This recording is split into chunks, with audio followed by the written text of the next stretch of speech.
Mit navn er Anne Laursen, jeg er 34 og kommer fra Grønland.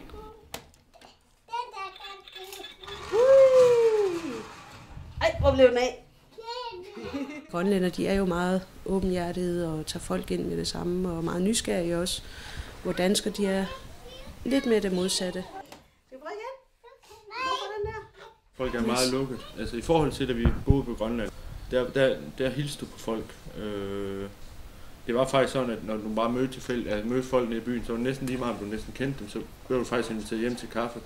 Her der kan du fise med gå i Vejle en hel dag, uden der er nogen overhovedet gider nærmest at løfte hovedet for at hilse.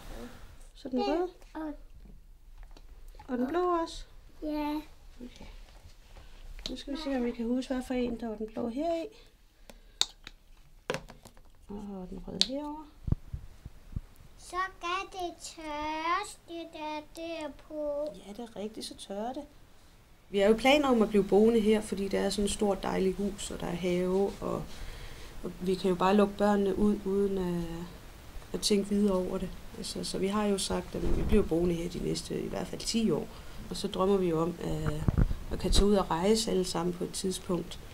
Og jeg vil jo gerne til Grønland, så børnene også kan se, hvor det er, jeg kommer fra. Palle, han er jo anarkist, og han tænker jo ikke rigtig længere end en uge ad gangen. Og jeg er grønlænder, vi lever lidt mere i nuet, så det er sådan, vi er ikke så gode til at tænke flere år frem. Så det kan jo også godt være, at vi ender et helt andet sted om 10 år, end lige at bo her i Lod.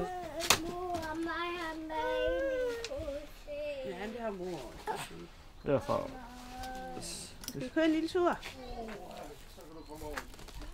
Folk de er forskellige, men så forskellige er man jo heller ikke, så det håber jeg på, at man ikke er så forskrækket over, selvom man kommer fra Grønland eller et andet land, at man også har lyst til at snakke med dem og tænker, det er en anden kultur, det tør jeg ikke. Altså, at man bliver lidt mere åben over for andre folk.